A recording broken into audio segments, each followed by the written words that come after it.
Hey YouTube, Kira Qualia here, bringing you all my Cardfight Vanguard Overdress demo video. This is a video in which I'll show all the different new game mechanics we have for the Cardfight Vanguard Overdress series. This is going to be the new standard format, with the previous format being V standard. So with standard format, we have a couple new card mechanics, as well as just some of the brand new cards that we got from the demo deck, focusing on the new Overdress ability for Dragon Empire.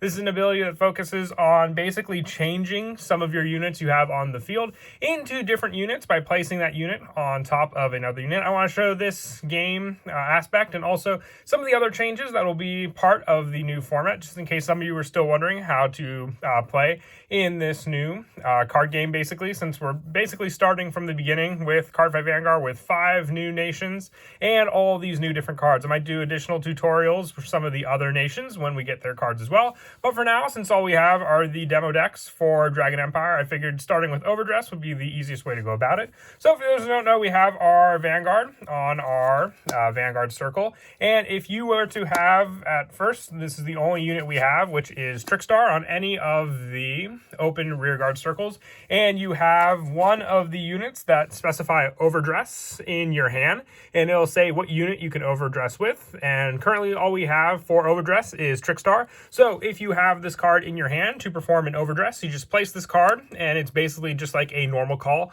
over the unit on the field and declare Overdress. And what this does is it basically makes this unit become one with that unit on the field, changing it and getting all of the cards aspects underneath it, as well as that one card. Unlike Equip Gauge and Divine Gauge, which we had in V Standard, this card is treated as one whole card. So if this card were to be locked, it still stays with the card, since they're technically one unit. And even if it were to be retired, it just is retired as one whole unit as well. And then you would just have to call out another Trickstar and then perform the Overdress with another unit in your hand. We'll be getting additional units in the Genesis of the 5 Greats booster set for additional Overdress with Trickstar. So definitely excited for that. But it's pretty simple. You can still normal call these units. The only difference is, since Virina basically just gets the abilities it has with Overdress, if you were to call it and not have it be in Overdress state, you would have no other additional abilities for this card. It benefits only from having the Overdress for all of its different card abilities, but you still can do so. It would just be basically a 10k vanilla on the field with no other additional card abilities. So that's why Overdress is usually the best, and why Nirvana, our main go-to Vanguard, has the ability to call a grade 0 from our drop zone onto the field for consistency of going into Trickstar, and then the additional power-based unit with all of our other Trickstar units. Definitely be exciting. And you can also see if a unit has Overdress, they'll usually have this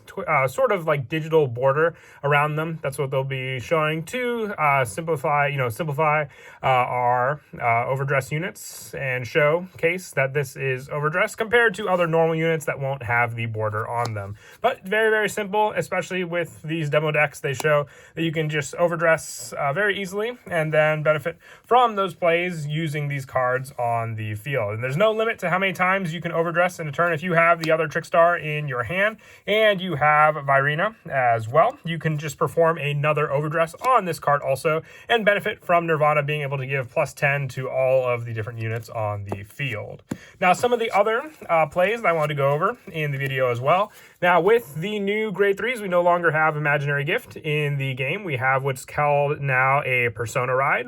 We had Persona Blast in the original Vanguard series, with Persona Ride basically playing off of the same aspect. If you were to Persona Ride, which is a unit with the same name on this unit as well, what you do is you will draw a card, and then your front row will have a permanent +10 for the turn. So even if you call another additional unit, it will get that +10. That doesn't have to be existing units on the field. You'll just have that +10 power for all the units you call, and then be able to share that power as well. And it makes up for the ride that you perform, for the fact that you will draw an additional card from your deck and have just that consistency with your hand to go into. So you can fully commit to the Persona Ride and not have to fear, just missing out or minusing 4 additional cards on the field also. Now, another important part of standard format for Overdress is now we have what is called a ride deck. The ride deck are 4 specified cards that you will pick from your original main deck. These cards must be in different sleeves as well.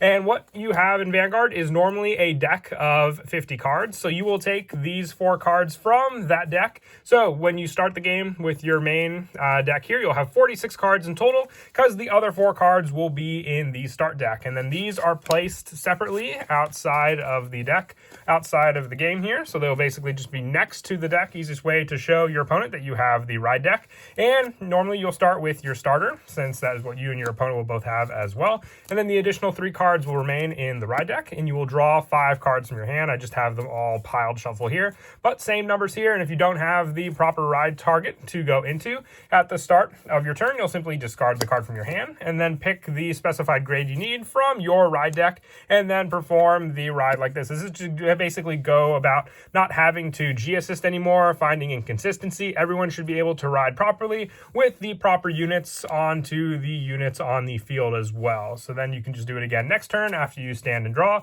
discarding another card to go into the next grade in line.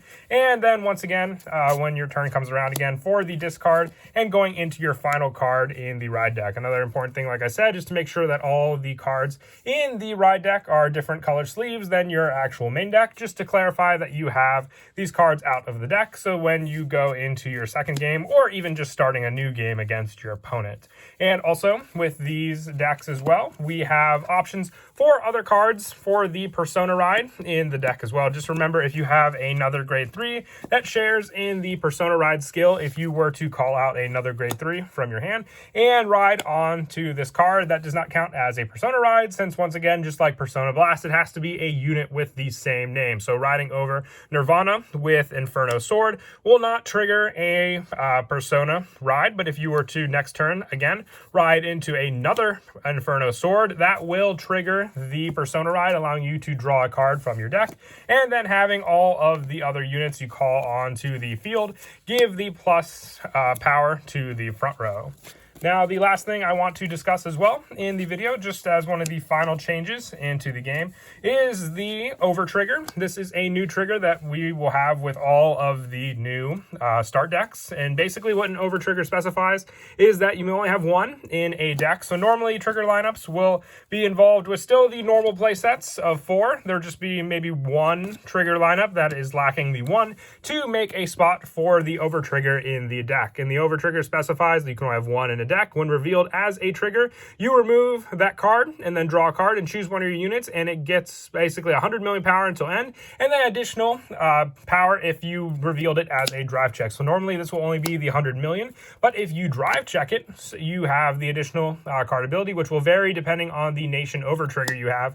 But still, this card can come in handy if you damage check it, because then you can give your Vanguard on your Vanguard circle 100 million power to defend against the rest of your opponent's attacks. But once again, the biggest risk with this card comes in actually just drive checking it with only having 1 in the deck. This will be the new risk that people will take when running this card altogether, but it can still be a big plus that can change the game altogether as well. I think this is also a big reason why we don't have stands in this format still. We still have the front triggers, but they're also shared between all the different nations, with each nation having a front trigger.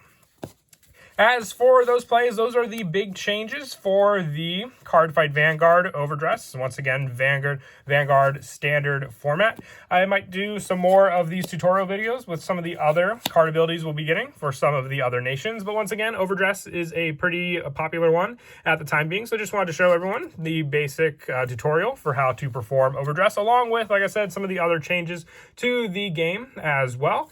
And until next time, I hope you all enjoyed the video. And please don't forget to leave a like and subscribe. And Kira Qualia out.